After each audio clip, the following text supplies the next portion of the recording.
All right, hello and welcome. Maybe as a first start, maybe could you introduce yourself to the audience? Hello, I'm Generalist Gaming. I make a lot of videos for Victoria 3, primarily tutorials is where a lot of my content is, really centering on math and kind of a deeper dive on the mechanics, looking at some of the immersive effects, or the emergent effects rather, of when you do something, kind of how that trickles down, it ripples throughout the rest of the game, a little bit more in depth, those types of things. Yeah, you're definitely known for your spreadsheets. I But I want to ask you this, what is the best nation to play and why? The best nation to play and why. For a beginner, I think the best nation to learn on would be Spain because they have a little bit of everything and are relatively powerful, and they don't have any mechanics at this juncture that make them substantially different or introduce strange play patterns.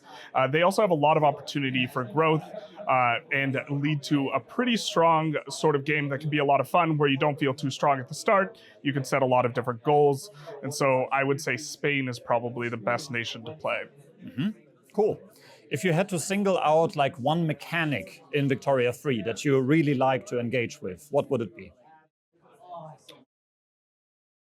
It's a bit of an oversimplification to say economics, but it's the economics. But to nail something down, the things and the moving harmonious attachments you get and kind of cascading effects as you get as a result of dynamic prices and the fact that prices can fluctuate leads to a lot of interesting effects that are interesting to analyze. Yeah, right, cool.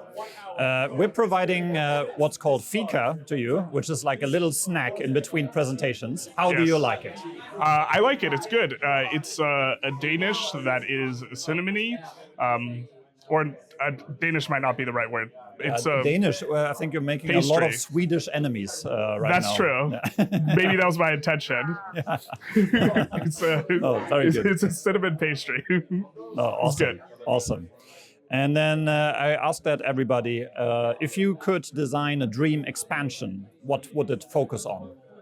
If I could design an expansion, it would probably focus on a rework of the Diplo-play mechanic alongside an introduction of an escalating form of level of interest that kind of join together to make the way in which you evaluate your wars a lot different, and the way that you engage with where your sphere of influence is and what you're going to do a bit different, and probably include some cultural elements like nationalism and jingoism in there as well. Awesome. Thank you so much for joining us today. It was a Have a good pleasure. time.